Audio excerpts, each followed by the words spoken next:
All right, I'm working with my son this morning and we came across this, and I wanted to show you just really quickly. As some of these sentences get lengthier, I was showing my son another option that we could look at when we translate.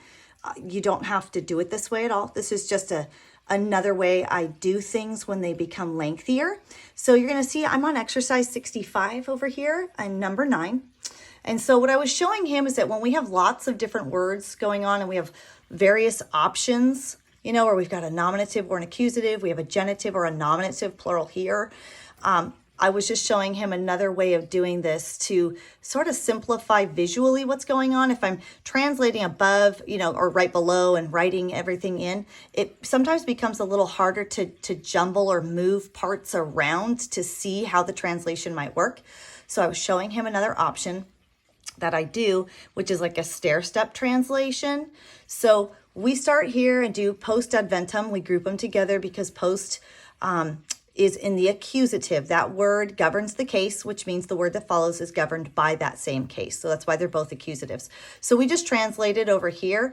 Post is after and adventum is the arrival. So we have after the arrival.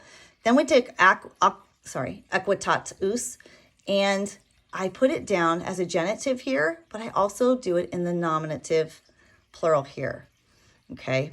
And then milites, we just put down in the nominative, and the accusative is the same, right? In terms of the word that goes with it, the article, the soldiers, and it's plural. And then we come over to impetum, which is singular accusative, so the attack. And then I have in gallos over here. And we can tell by its ending, the os ending is accusative, which makes in, you'll discover in this lesson that accusative, the word in can be used as both ablative or an accusative. The only difference is that in the accusative, it's going to show movement. In, used in the ablative, will not show any movement. So in this case, we're going to use against the Gauls, and you'll notice I have underlined against, simply because I'm making a note that there are other options that can be used besides that word against. So if that word doesn't quite fit, then change it to in, on, into, upon, or against, because those are my options in the accusative.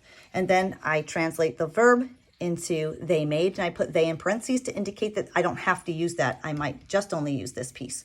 If there's no nominative given, then I'll use this here.